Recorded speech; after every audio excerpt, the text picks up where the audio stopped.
因为一份假亲子鉴定书，我跟女儿被扫地出门。女儿发高烧，哭着要爸爸的时候，我无奈只能求到了她的门前，但是却看到她跟白月光春宵一度的样子。在听完我的话之后，她只是懒懒地勾起嘴角。我可不是他爸爸，你跟哪个野男人生的，就找对方去。后来拿着真的亲子鉴定书的他，跪在我的门前一整夜，只求见女儿一面。可惜一切都迟了，因为我已经找到了他说的野男人了。你自己好好看看，这个亲子鉴定书上面写的是什么？刚刚从外面回来的陆思样直接把手里的纸摔到了我的面前，因为速度太快，力度太大，导致了纸边划伤了我的脸，最后散落在了地上。我疑惑地看向陆思样，什么亲子鉴定书？你什么时候去做了这个？我一边问，一边弯腰捡起了地上的纸，翻看到最后一张的时候，瞳孔猛地张大了。上面写的名字不是别人，正是我跟陆思样4岁的女儿陆婉，而另一边的人则是陆思样。亲子鉴定报告写的是两个人没有任何的血缘关系。我的手几乎是要抖得抓不住这几张薄薄的纸了，怎么可能出现这样的事情？陆思样叉着腰，愤怒地站在我的面前。沈渊，你好好跟我解释一下这是为什么？你到底什么时候给我戴了绿帽子？我反驳道，我没有，婉婉就是你的女儿，她怎么可能是别人的孩子？陆思样猛地扑过来，掐住了我的脸，用劲很大，大到我感觉我的下巴都要被他给掐掉了，嘴里也说不出任何的话了。从小没受过什么苦的我也经不起陆思样这么用力的动作，眼泪扑簌扑簌地往下掉，沾湿了陆思样的手，但是他也还是没有松开自己的手。沈渊，我多爱你呀！为了你，我违背我爸妈的意愿，不顾别人的议论，娶了一个因为父母双亡、公司破产的你，结果你是怎么对待我的？陆思样就跟一头暴起的猛兽一样，恨不得直接把我给吃了。但是我是真的没有出轨，我也不可能跟别的男人上床。你先松开我！陆思样看着我难受的样子，最后还是狠狠地甩开了我的脸，最后站了起来。我真的不知道这份报告是为什么会这样显示，但是陆思样，我能跟你保证的就是，我这么多年从来都没有做过任何对不起你的事情。要是你还是不相信，那就带着婉婉再去医院做一次亲子鉴定。我捏了捏自己的手，强撑着自己不能露怯。没有做亏心事，我就不能承认。陆思样转过身看着我，苦涩地笑笑。再去做一次，然后让大家看看我陆思样养了别的男人的女儿4年吗？你当我是傻子吗？我不知道陆思样一下子就怎么变成了这个样子了。就算是要判死刑，也要给我一个申诉的机会。而且你为什么突然去做亲子鉴定？是不是有人跟你说了什么？我要是不去做亲子鉴定的话，是不是你就准备瞒着我一辈子了？老子一辈子都要被戴绿帽了是吧？我抿唇，擦掉了自己脸颊上刚刚落下的眼泪。陆思样好像就这么认定了婉婉不是他的女儿一样，明明有眼睛的人都看得出来，他跟他有多像，但是就因为一份不知道从什么地方来的亲子报告，他就确信了这件事情的真实性，就好像我们以前的相处都是假的一样。是李徐冉跟你说的吧？也是他让你偷偷去做的亲子鉴定？我目光死死地盯在陆思样的脸上，果不其然，在他的脸上看到了一瞬间的心虚，但是很快他就调整了过来。跟冉冉没关系，他就是不小心说了句婉婉跟我长得不太像而已，亲子鉴定是我自己去做的，婉婉的头发也是我自己拿的，一切都是我看着做的，所以你还有什么要解释的吗？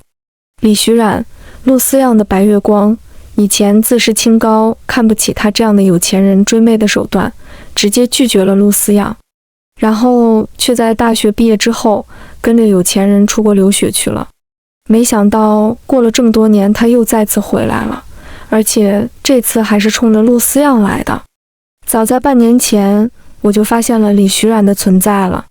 我在生下婉婉之后，就辞掉了工作，然后在家专门照顾他，但是偶尔也还是会去陆思样的公司看看他。那次去的时候，我就听到了陆思样在办公室里面训人，声音很大，听得出来是很生气的那种了。认识我的人都劝我等会儿再进去。我本来觉得这也不是什么大问题，但是想想现在进去的话，会让那个被训的人尴尬，所以还是在外面等了一会儿。但是眼看晚晚幼儿园下课的时候要到了，我再不走的话，估计就要迟到了。手上的东西又不好让人转交给陆思样，干脆就上去敲了敲门，里面的训斥声小了下来。在我准备拉门进去的时候，里面的人也拉开了门。我一抬头就对上了一张哭得眼眶红红，但是又带着柔弱感的脸。但是更让我惊讶的是，这人我还认识，李徐冉，我跟陆思样的大学同学。他没跟我搭话，擦了擦自己的眼睛，就直接推开门走了出去。我也没管，直接开门进去了。办公室里面的陆思样在看到我的时候，脸色终于是由阴转晴了。我把他喜欢喝的汤放在了桌上。别这么生气，你瞧瞧，皱纹都开始长了，到时候你老得快，我就不要你了。陆思样抓住我的手，在他的唇边亲了亲。没办法，这些人的脑子就是不行，迟早有一天我要把这些没用的人都开掉。我坐到了陆思样的身后，帮他捏了捏肩膀，却没等到他给我解释为什么李徐冉会出现在这儿的事情。不过总归当年的事情已经过了那么多年了，我跟他都有孩子了，也不可能出现什么事情了，所以就没有把这件事情放到心上。再次见到李徐冉仅仅过了1周而已。那天晚上有人打电话让我下楼去接陆思样，说是他喝醉了酒，现在被人送了回来。我连忙穿上外套，穿着拖鞋就下楼了，在地下车库看到了陆思样的车。本来以为还是他的助理送他回来的，我连忙快走2步走到了车的旁边，弯下腰想跟他的助理打招呼，但是却看到了一张分外熟悉的脸。李徐冉坐在驾驶座上，带着笑意看着我。好久不见，沈渊，上次见到你没来得及跟你打招呼，不好意思啊。我没直接搭理李徐冉，看着已经醉倒在副驾驶上面的陆思样，忍不住皱了皱眉。还没等我开口，李徐冉就先开口了。不好意思啊，思样是看到我不能喝酒，所以才帮我挡了酒，没想到喝成了这个样子了。李徐冉好像一副女主人的样子，在我面前她好像更像是陆思样的妻子一样。没关系，思样对下属就是这个样子，你也不用放在心上，今晚上不管是谁跟他在一起，他都会这么干的。我微微笑着，然后起身走到了驾驶室的位置上，直接拉开了李徐冉那边的门。我们家就这么一辆车，要是你开走的话，明天思样上班就没有车了，所以还请李小姐下车吧，我帮你打辆车送你回家。李徐冉的表情不是那么好看，我们家里当然也不止这一辆车，但是这车要是让李徐冉开回去的话，还不知道会有什么后果，所以这车当然是不能让他开走的。那就麻烦你了，思样醉酒之后身体会不舒服的，所以你回去之后给他煮点醒酒汤吧。我看着李徐冉一副正妻的样子，忍不住想笑，没想到这人还真的有这么厚脸皮。上次被我撞到他被陆思样训的时候，怎么那个时候不跟我打招呼？李徐冉，我跟思样都结婚这么多年了，这些事情也用不着你来提醒我了，我比你清楚得多。我抵开李徐冉，然后直接上车，关好了车门，摇下车窗跟他说，既然李小姐让我先紧着思样来，那你就自己打车回家吧，现在也不是很晚。开着车往前，停到了我们的车位上面，里面确实不止一辆车，但是陆思样最喜欢开的车就是这辆，只不过现在上面沾满了李徐冉身上的香水味。在扶陆思样下车的时候，我也闻到了他身上的香水味，也不知道李徐冉喷了多少，现在都还残留在陆思样的身上，甚至连浓重的酒味都掩盖不住。妈妈，爸爸喝醉了吗？我扶着陆思样上楼，推开门就看到了穿着睡衣睡眼朦胧的女儿，看来是刚刚睡醒的时候没看到我，就自己起床了。好在就是我没有在下面耽误太长的时间。爸爸忙工作，喝得多了点，晚晚快点上床睡觉吧，明天不是还要去幼儿园吗？我小心地把露丝样放到了沙发上，然后先哄着女儿回房间睡觉了。等出来的时候，露丝样都已经自己找了一个合适的位置躺下了，但是很显然穿着不是很舒服的西装，让她觉得很不舒服，一直在扯着自己的领带。没过多久就扯得七零八落了，甚至脖子也抓出了不少的红痕，看起来真的是暧昧得很。我走过去，认命地帮她解开脖子上的领带。你说说你跟谁一起去出差不好，居然跟着李徐冉去，上次遇见他，你也没跟我解释清楚，现在又发生这样的事情，等你醒了之后，不跟我解释清楚，这事就过不去了。我取下露丝样的领带，想要给她脱掉外面的衣服，却在里面的衬衫上面有一抹红痕，那个颜色非常的眼熟，我揪着那个颜色仔细的看了看，这可不就是李徐冉嘴上的痕迹。我一把扔下露丝样，戳着他的脑袋，你跟他到底背着我干了什么事情？露丝样，你是不是背着我出轨了？露丝样这个时候有点意识了，看到我迷迷糊糊地坐起来，抱住了我，反复地蹭了蹭我的肩膀。老婆，老婆，你不知道我今天谈下了一个多大的单子，有了这次的单子，我们的公司会越来越好的。听着露丝样黏黏腻腻地叫着我的名字，喊着我老婆，想到我们都这么多年的感情了，肯定是不至于一个李徐冉就能挑拨开我们的感情的，所以我也不敢就这么判断露丝样出轨了。反正你明天要是不能跟我解释清楚，我们这事就没完了。狠狠地说出了这句话之后，我还是任劳任怨地帮露丝样洗澡换衣服，还要给她喂醒酒汤，真的就是来当露丝样的老妈子的。第二天醒过来的时候，身边已经没有露丝样的人影了，但是我闻到了从外面传来的早餐的味道，就知道这人肯定是醒过来之后自己主动去做早餐了。换好衣服出去的时候，婉婉已经坐在桌上开始吃饭了，手边是露丝样给我准备的早餐。妈妈，快点来吃饭了，爸爸今天做了好多你喜欢吃的早餐。露丝样这个时候也从厨房出来了，看到我就扬起了最灿烂的笑容。老婆，快点来吃饭了，我给你做了你最喜欢吃的。我坐在位置上，也没显露任何的情绪。某人看来知道自己做错了什么呀？今天居然一大早就开始做早餐了。露丝样把最后的煎蛋放到了我的面前，然后说，我昨晚上确实是喝得多了点，我以后肯定不会了，主要是那个合作商确实很难谈下来。就这些。露丝样思索了片刻，最后说，我不应该跟李徐冉去谈合作，当时其实也不是跟他一起的，但是出公司的时候，原本定下的人突然身体不舒服，能叫的人就只有他一个了，我保证我以后绝对不会再跟他扯上关系了。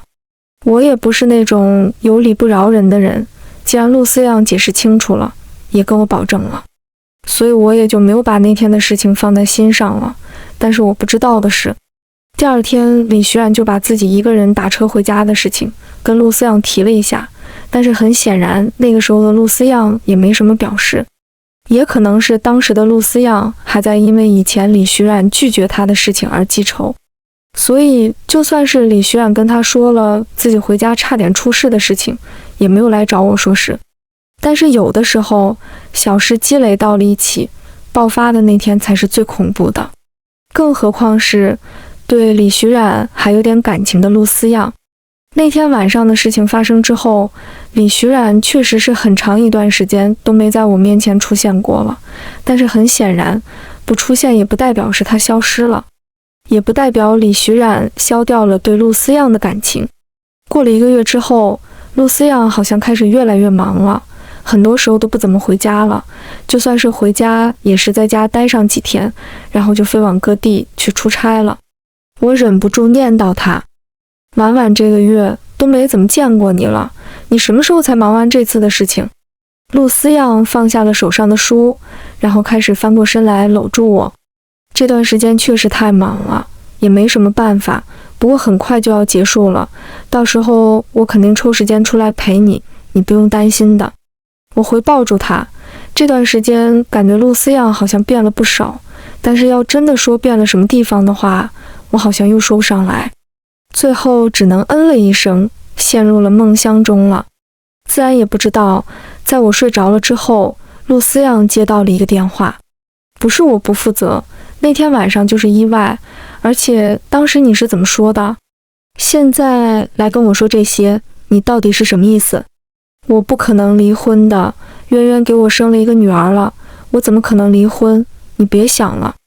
就这样吧，你要是能继续在公司待下去，你就继续干着，你要是干不下去，我也给你找个新的公司，待遇肯定也不比我们这儿差。知道了。后来我想，要是那个晚上我听到了陆思样的话，是不是就不会被动了，也不会让我的女儿变成一个被人唾弃的私生女了。那段时间我总是感觉心头有点不舒服，但是也还是觉得可能是自己身体的原因，也没有往陆思样跟李徐冉身上想去。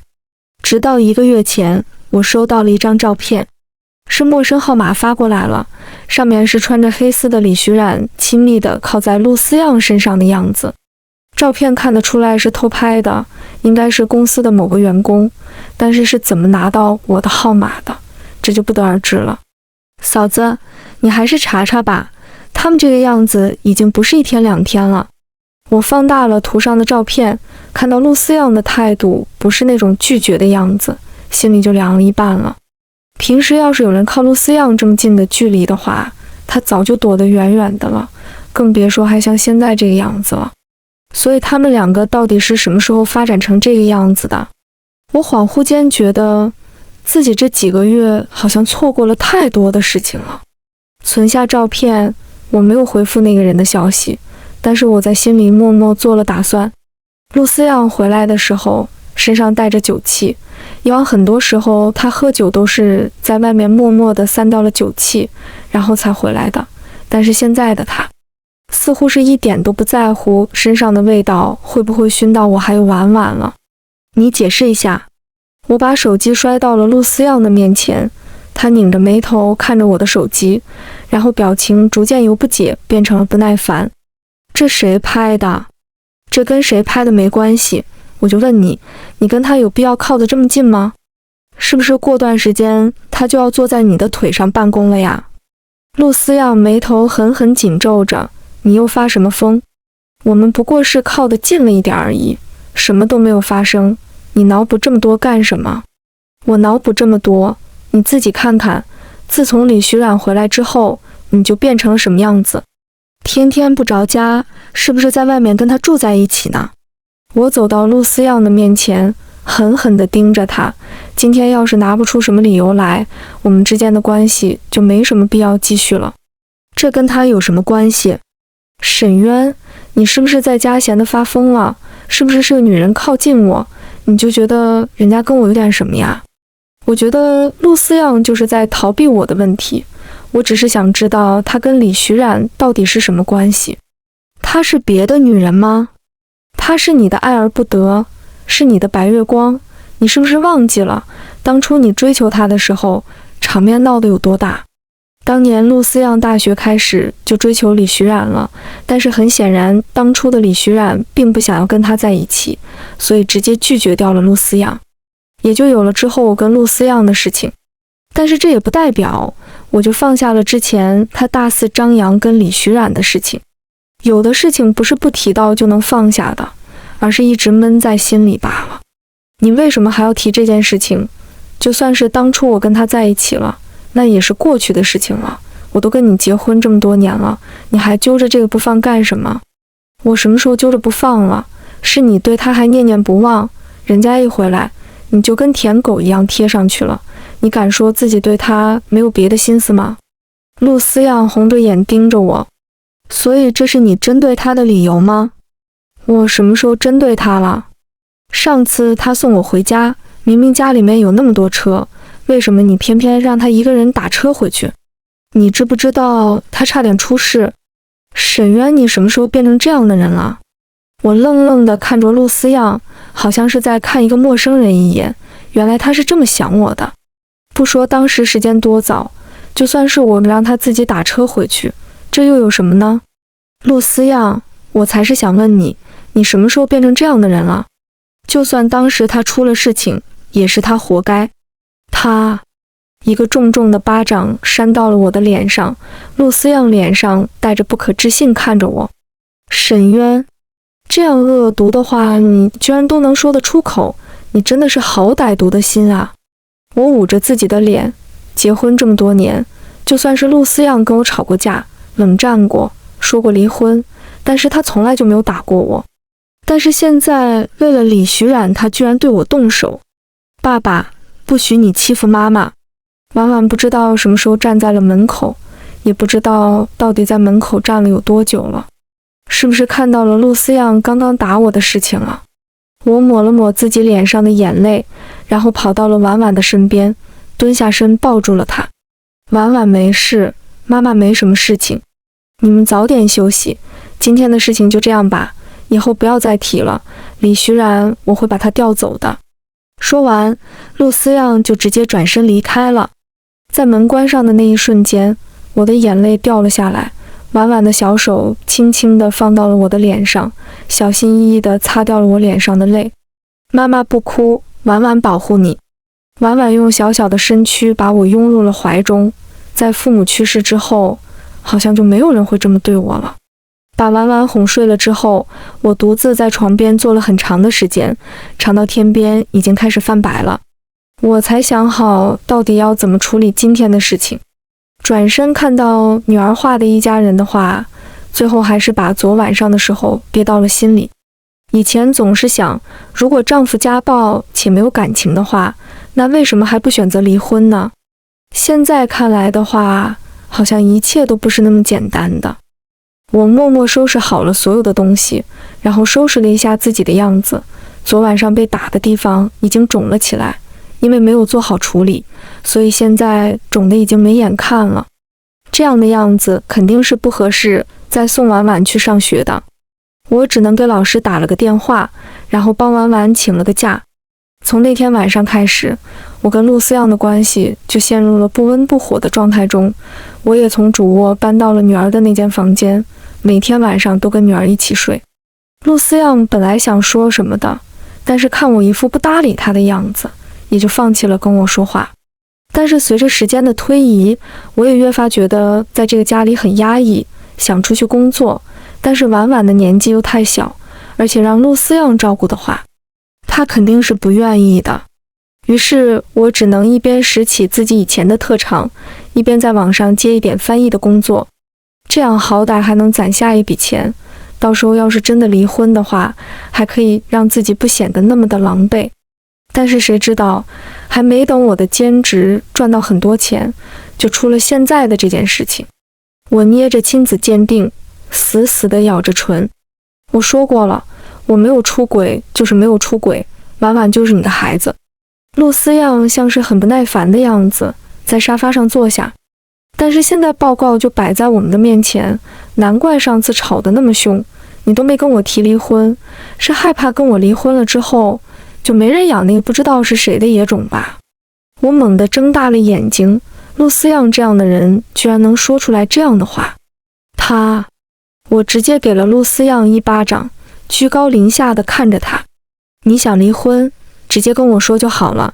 你想跟李徐冉在一起，我也没有任何的意见。但是你怎么可以用这么肮脏的词语来称呼婉婉？陆思样慢条斯理地抵了一下被我打的那个脸侧。所以我应该怎么称呼他？我养了一个不知道是谁的种4年，我还不够吗？沈渊，你是不是对我得要求太高了一点？是吗？我看是我对你的要求太低了吧？你自己想想，婉婉出生这么多年，你有多少时间陪过她？你除了每天回来听她叫你一声爸爸，你留给她教给她的还有什么？陆思样恶狠狠地看着我。那我不是为了给你们赚钱吗？现在说这样的话，我觉得没什么必要了。毕竟这件事情就这么算不了的，离婚吧。我虽然在心里早就做好打算了，但是在听到陆思样这么说的时候，心跳还是漏了一拍，无限的苦涩瞬间就涌上了心头。行啊，婉婉我要带走。陆思样嘲讽道，他当然要跟着你呀，难不成你觉得我还会养别人的孩子不成？不仅要离婚，而且你净身出户。凭什么？凭你出轨在先，还瞒着我生下了别人的孩子。我就说当初我怎么出了差回来，你就跟我说怀上了，原来是背着我偷偷跟别的男人怀上了。我想不到陆思样怎么就可以这么快地抛开了我们这么多年的感情。直到我看到了推门进来的李徐冉，她穿着紧身的裙子，跟我穿着宽松的衣服很有反差感。突然我就知道了，为什么陆思样会这么快的就认定婉婉不是她的女儿，会认定我早就出轨了。无非就是有人先动摇了自己的心，但是却不愿意承认罢了。行，我带着婉婉净身出户，以后你的事情跟我们都没有任何的关系了，我跟你陆思样也没有任何的感情了。说完，我直接转身收拾起了自己的衣服，银行卡和家里的车钥匙我全部都留了下来，只带走了属于我自己的卡，然后又带了点婉婉的东西，直接无视客厅里面站着的人，拎着行李箱就准备离开。关上门的时候，我听到陆思样对我说，去民政局办离婚的时候，我会让助理通知你的。知道了。因为出来的过于着急了，所以我找不到什么可以住的地方，毕竟我爸妈去世之后，家里的房子早就空着了，现在也不知道能不能住，而且地方太远了。等我找好酒店安顿下来的时候，已经错过了季婉婉下课的时间了。我连忙抓着手机就冲了出去。等出租车停下的时候，幼儿园都已经没人了。婉婉，你在哪儿？妈妈，我在这儿呢。我在路灯下看到了婉婉的身影，她旁边还站着一个男人，男人一手牵了一个孩子，那个男孩子我也认识，跟婉婉是一个班的。不好意思，超超爸爸，我今天有点事情，来的有点晚了。我牵过婉婉的手，然后让她跟男人道谢，快跟叔叔道谢。还没等婉婉开口，我就听到男人含笑的声音，沈渊，你不认识我了？我是林燕啊。我猛地抬头，这才借着路灯的光看清楚了林燕的样子。林燕也是我们的大学同学，但是跟我算不上很熟，但是好几次都帮了我。毕业之后也断了联系，没想到居然会在这个地方遇见。我刚想开口，就看到林燕把她手边的男孩子往前推了推。还有，这不是我儿子，我怎么可能生出来这么傻的一个小胖子？这是我侄子。超超听自己的舅舅这么嫌弃自己，瞬间就有脾气了。你又嫌弃我，我回家之后要跟妈妈说，让妈妈收拾你。林燕笑着，然后看向我，目光变得柔和了起来。沈渊，这些年过得还好吗？要是林燕这句话是早些日子问我的话，我肯定会跟她说，我过得很好。但是我现在怎么也说不出这句话，就算是自欺欺人也不可以。你呢？你这么年过得怎么样？听说毕业之后你就去国外读研了。是啊，但是心里总是记挂着事情的，最后还是回来了。我就在那边的翻译所上班。婉婉幼儿园的地理位置很好，虽然是办公区，但是这边相对于来说很安静。林燕说的翻译所就在最高的楼上，看得出来是很好的工作了。你现在还在上班吗？我有些无措地噎了噎自己的耳发。我上大学的时候其实成绩很不错，要不是跟陆思样在一起的话，我最后可能也会选择读研。没有，生了婉婉之后我就辞掉了工作了。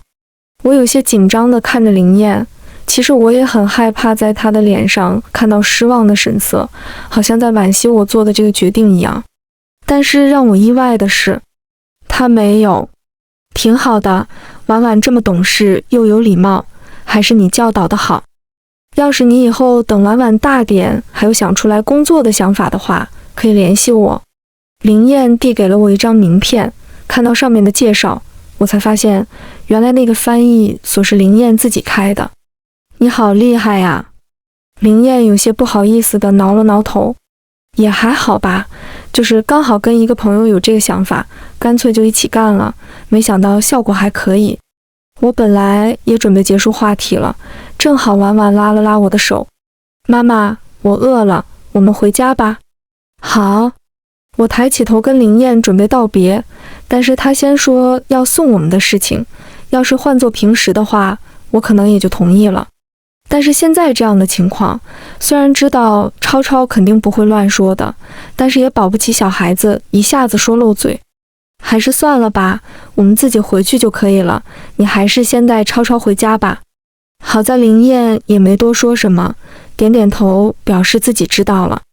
正当我准备离开的时候，林燕又叫住了我。沈渊，加个联系方式吧，以前的电话号码没用了。哦，好。我连忙掏出手机，加上了林燕的联系方式，然后就带着婉婉拦了辆出租车回了酒店。等上楼的时候，婉婉问我：妈妈，我们是不回家了吗？我一时之间不知道怎么跟婉婉说我跟她爸爸分开的事情，毕竟这主要的原因还在婉婉的身上。离婚没关系，净身出户也没有关系，但是让婉婉知道自己的爸爸说自己是野种的话，那就有关系了。但是我还没想好措辞的时候，婉婉突然一下子抱住了我。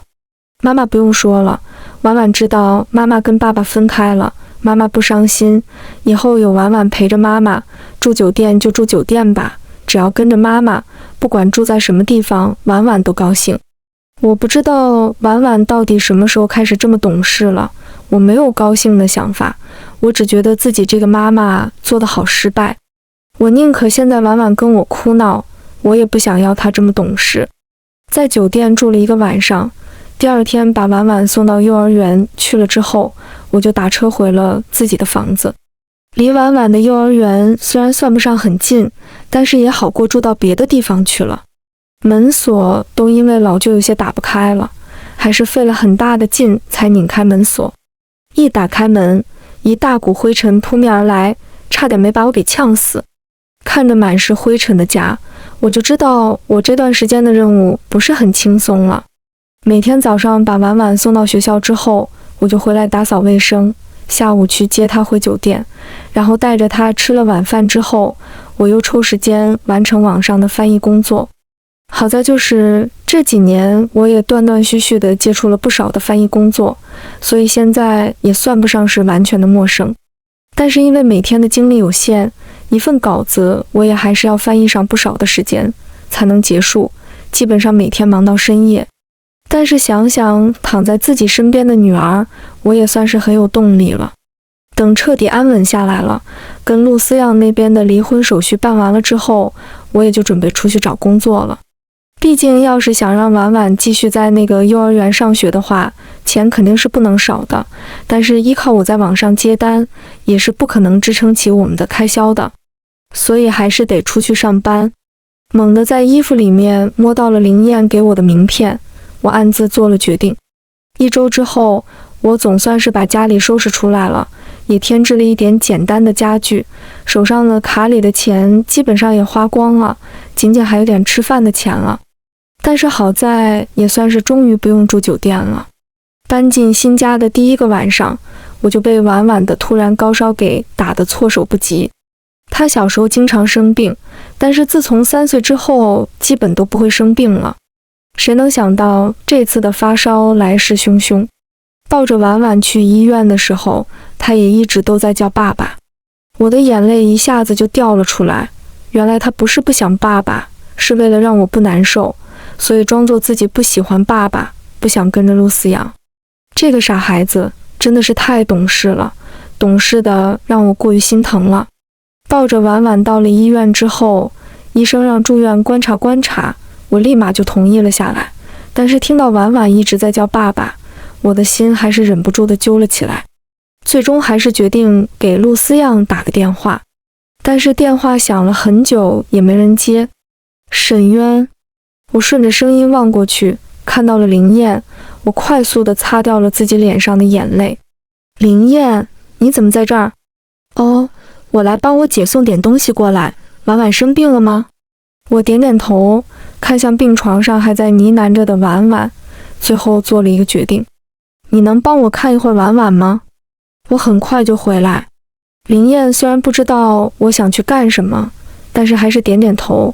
下一秒我就直接冲了出去。我不知道陆思样会不会愿意来见婉婉一面，但是只要是还一丝的机会，我都还是想去试试。我打车到了小区，然后纠结着上了楼。站在我生活了这么多年的家门口的时候，我第一次生出了陌生的情绪。明明只是离开了半个月，怎么就变得这么陌生了呢？我手举起来，敲了敲门，但是没人开，于是我继续敲着，敲得我的指关节都红了起来。敲到我都准备放弃的时候，门开了，穿着浴袍的陆思样出现在我的面前，而他的身后传出黏腻的女声：思样，是谁呀？陆思样微微侧身，挡住了我的视线。其实我也没想去窥探门后面的生活，但是陆思样，我们还没办离婚证。啊，这有什么关系？反正你不是也在跟别的男人接触？那个叫林燕的，是你的情夫？我猛地瞪了眼陆思样，我跟林燕总共就见了2次，他为什么知道？既然决定放手，又为什么要监控我？难道就是为了看我跟他离婚之后的生活过得有多凄惨吗？他不是，婉婉生病了，你能不能去见他一面？一面就好，不会耽误你太多的时间的。我忍住心里的厌恶，压低姿态去求陆思样，求他能想着这么多年的情分上去见见婉婉。陆思样吃了声：沈渊，是你太天真，还是我听错了呀？你现在还指望着我去见一个野种，你是不是觉得我很好心啊？我可不是他爸爸，你找你的野男人去见他吧，以后不准来找我了，我要开始我的新生活了。然后门在我的面前砰的一声被关上了，不知道是不是我的错觉，我甚至能听到陆思样跟李徐冉嘲讽我的声音。我无奈只能回去，但是一出去就发现外面已经开始下雨了，而我来的时候什么都没带。想想这个时间，婉婉应该是已经醒了，我等不了雨停了，直接就冲了出去。跑到小区门口的时候，我被亮起的车灯晃了一下眼，然后停住了脚步。透过密密的雨帘，我似乎看到了一个人撑着伞正往我这边走。下一刻我就知道自己不是错觉了。林燕走到了我的面前，用手上的伞遮住了我的全身。怎么不给我打电话？婉婉呢？林燕一边撑着伞，一边带着我往车上走。我让我姐先帮忙看着点，我看外面下雨了，想着你刚刚什么都没带，就先出来接你了。可能是因为淋了雨，脑子有点转不过来了，所以我也没细想为什么林燕知道我家原本住在什么地方。回到医院的时候，婉婉正在跟林燕的姐姐玩，看到我们回来了，她站起来跟我笑着点了点头。我知道自己这个样子很狼狈，所以也没有想跟人家正式的认识一下。林燕，你跟我出来一下。我回头看了眼林燕，她给了我一个没事的眼神，然后抬脚跟着她姐姐出去了。出去的时候也没忘记把门关上。走到婉婉的面前，我看着病恹恹的她，忍不住的愧疚。婉婉，对不起呀，妈妈没照顾好你。婉婉捧着自己手里的玩具，然后对着我笑了笑。没关系的，妈妈，那个医生阿姨说我很快就会好起来的，到时候我还是个活蹦乱跳的婉婉了，妈妈也很累，不需要跟婉婉说对不起。我弯下腰亲了亲她的额头。婉婉真乖，因为年纪太小，所以还是选择留院观察了一个晚上。婉婉睡着之后，不再叫着陆思样的名字了，而是小声道：妈妈，我不要爸爸了，你别伤心。我不想让自己的情绪影响了婉婉，所以起身关上了门，站在走廊上准备透透气。谁知道林燕居然还没有离开，见我出来，她连忙起身递给了我一袋东西。我看你们来的匆忙，什么都没带，就想着随便给你们买点东西。衣服我是随便买的，也不知道合不合身，你等会儿洗完澡试试吧，到时候别玩好了，你又病倒了。林燕，其实你不用对我这么好的，我们之间的关系还不值得你做到这种程度。林燕的表情一下子就严肃了起来。你瞎说什么呢？就算今天发生这样的事情的人是谁，我肯定都会帮忙的，而且这也算不上什么大事，你不用觉得欠了我什么的。其实我更加在意的是，我不知道怎么去报答林燕的这份情，也不知道应该怎么去面对她的感情。你应该也知道了吧，我跟陆思阳正准备离婚了，但是这不代表我想发展新的恋情了。林燕的表情一下子就变得委屈了起来。我不确定她对我到底有没有想法，但是我现在确实是不想发展新的恋情，更不想再次把自己的人生交给别人了。如果你没有那种想法的话，就当我自作多情了吧。要是你有那种想法的话，我只能跟你说一声抱歉，我现在只想好好的照顾婉婉长大。说完，我拿出手机，在手机上给林燕赚了大致的钱，然后又跟她说了句谢谢之后，我转身进了病房。放下手上的东西之后，又听了下外面的声音，确定林燕已经走了之后，我才放下了心。半个月之后，我收到了陆思样的离婚通知。到民政局的时候，看到了一脸春光的李徐冉，不知道的还以为陆思样跟我离婚之后就要跟他结婚了呢。我一句话都没说，直接跟着工作人员开始办理离婚的手续。在离婚证到手的时候，我准备走，但是陆思样叫住了我，扔给了我一张卡。虽然你有错在先，但是我毕竟也不是那么绝情的人，这就当给你们的救济金吧。我可不想什么时候在社会头条上看到我前妻的新闻。虽然陆思样这钱给得很羞辱，但是我现在也确实是很缺这笔钱，而且陆思样的这个举动无非是在李徐冉的雷区上蹦跶，只要能膈应到他们，我就高兴。于是我收下了这张卡，什么话都没说，直接转身走了。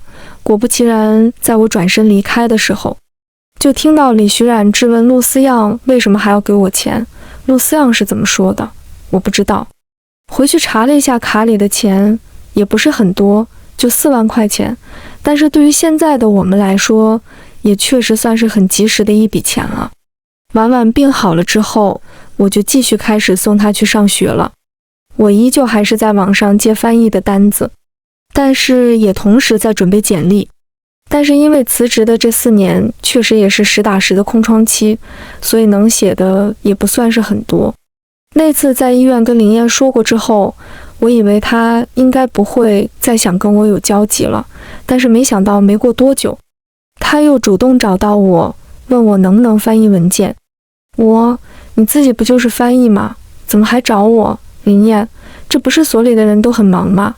这就只能找你了，就当帮老同学一个忙了呗，给你按市场价来算。我无奈只能接下，算不上是很麻烦的翻译文件，就是数量有点多，所以翻译的时间有点长而已。但是毕竟这段时间在疯狂练习自己的翻译速度，所以这也算不上什么。没2天我就把翻译好的东西发给了林燕。林燕，不愧是专业第一，翻译的又快又准备。说真的，我们翻译所正好缺你这样的人才，真的没有意向来我们这儿。我其实是想过的，但是简历迟迟没有投过去。一个是担心以后上班没时间接婉婉，一个就是害怕跟林燕共事，到时候传出什么不好听的话。我再等等吧，林燕，你要是犹豫的原因是我的话，我觉得你大可不必了，因为我根本就不跟你们一起上班，所以我们也不会有任何见面的机会的。林燕，关于婉婉的接送问题的话，我们翻译所是弹性上下班，只要你做完了自己的事情就可以下班，或者说你可以接了婉婉再回来上班。林燕给的条件确实是很让人心动了，但是我也还是有些犹豫。那我正常投简历去面试，你不要给我开后门，行就是行，不行就是不行。林燕，好。2天后我收到了面试的通知，去面试的那天早上，婉婉去幼儿园之前抱了抱我，跟我说，妈妈你要加油啊，我的妈妈是最棒的。我捂着嘴笑了笑。婉婉也是最棒的，去上学吧，等会儿妈妈来接你，到时候我们去吃大餐。好哎。